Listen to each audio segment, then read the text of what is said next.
Selon l'Économiste, les enquêteurs doivent faire ce qu'ils savent le mieux, à savoir interroger les faits, à commencer par l'ADN et les résultats de l'autopsie. Avec les réseaux sociaux a apparu une classe de débatteurs incapables de la moindre argumentation, mais qui ont développé un art incroyable pour identifier les motivations profondes et cachées de tous ceux qui s'opposent à leur lubie.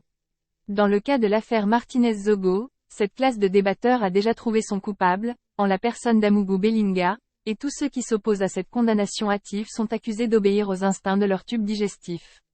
Évidemment que dans ce lot de gens qui obéissent aux instincts du tube digestif figure en premier lieu Dieudonné Essomba dont Amougou Bellinga a sauvé de la misère d'une retraite mal préparée.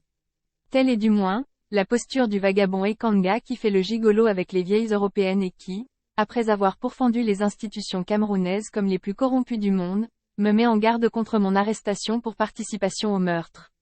On se demande finalement quel type de Cameroun nous voulons bâtir. Je ne suis pas ici pour me justifier. Je suis suffisamment connu et mes postures sont également très connues. En 2010, alors que j'étais en activité, j'avais dénoncé la politique économique du gouvernement qui allait nous conduire tout droit à la crise. Cela m'a valu des brimades multiples telles que le refus des missions et des perdièmes des séminaires. Ai-je jamais changé d'opinion pour des besoins du tube digestif, ou alors je n'en avais pas à l'époque? Maintenant, nous sommes où? La crise économique n'est pas là? D'ailleurs, nous n'en sommes qu'au début. Revenons maintenant en 2016, quand commence la crise anglophone. Quel francophone a pris clairement position en faveur d'un Cameroun fédéral pour mettre fin à la crise comme Dieudonné Essomba? J'anticipais alors que l'armée nationale ne viendra jamais à bout de la sécession anglophone, non pas parce qu'elle est faible, mais simplement parce que ce n'est pas un problème militaire. Pour moi, il fallait éliminer le mot unitaire de notre constitution, car c'est ce mot qui alimentait la crise. Le fédéralisme rendait la sécession moins attractive. Tout le monde se rappelle mes joutes avec le professeur Owona Nguini. À l'époque, c'était dangereux, puisque le ministre Chiroma avait menacé de poursuites tous ceux qui faisaient la promotion du fédéralisme. J'ai même été accusé d'être sécessionniste et des gens appelaient le procureur à m'arrêter. Mais j'ai tenu mes positions, que je soutiens encore aujourd'hui, plus que jamais. Aujourd'hui, nous en sommes où? N'avons-nous récemment appris que le gouvernement qui avait prétendu ne jamais négocier avec les terroristes est parti nuitamment entamer une négociation avec les Ambazoniens au Canada? Ils ont beau nier par honte, mais on sait bien que la ministre du Canada ne peut pas inventer ex nihilo un tel mensonge. Du reste, la situation est la même sur le terrain. Hier encore, j'ai lu quelque part qu'une députée a été enlevée et que les ravisseurs réclament 36 millions de francs FCFA. Cette posture obéissait à quel tube digestif? Je prends un autre cas, celui de Kamto Maurice et son MRC. Sur la base d'un certain nombre de méthodes et d'approches fondamentalement erronées, de stratégies idiotes, j'avais dit que ce parti n'ira nulle part. Sa meute m'a agressé du matin jusqu'au soir, mais aujourd'hui, où en est ce parti?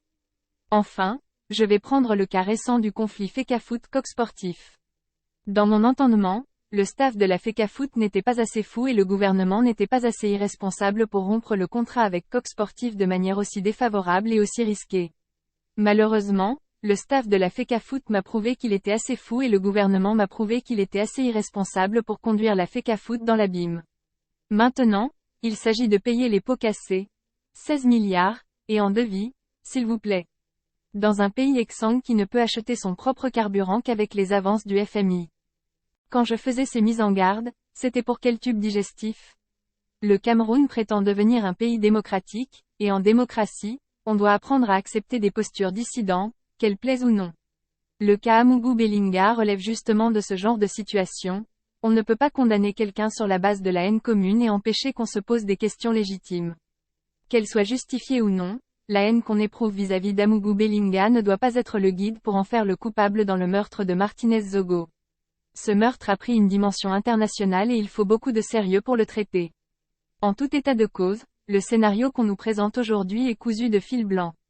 Le spectacle d'un Martinez-Zogo, ligoté au sous-sol de l'immeuble Ekang par 20 membres de la DGRE, devant un Amougou Bellinga hilar, lui donnant des coups de pied et prenant des instructions par téléphone du ministre Esso relève de la bande dessinée. C'est totalement invraisemblable, irrationnel et surtout totalement contraire au bon sens, au comportement normal des gens et à leurs intérêts bien compris. C'est un scénario totalement loufoque qui ne peut passer nulle part. Du reste, les aveux trop spontanés des assassins, le traitement de l'information avec l'implication immédiate des médias internationaux, tout cela laisse songeur. Les enquêteurs doivent faire ce qu'ils savent le mieux, à savoir interroger les faits, à commencer par l'ADN et les résultats de l'autopsie. Ensuite, en cuisinant les meurtriers pour qu'ils dévoilent le véritable modus operandi. Faute de quoi ce meurtre prendra les allures d'un tragique vaudeville qui viendra nous accabler davantage des railleries du monde entier. Si ce sujet vous intéresse, n'oubliez pas de laisser votre avis en commentaire. Abonnez-vous et activez la cloche de notification pour être toujours informé lors de la publication de nos prochaines vidéos.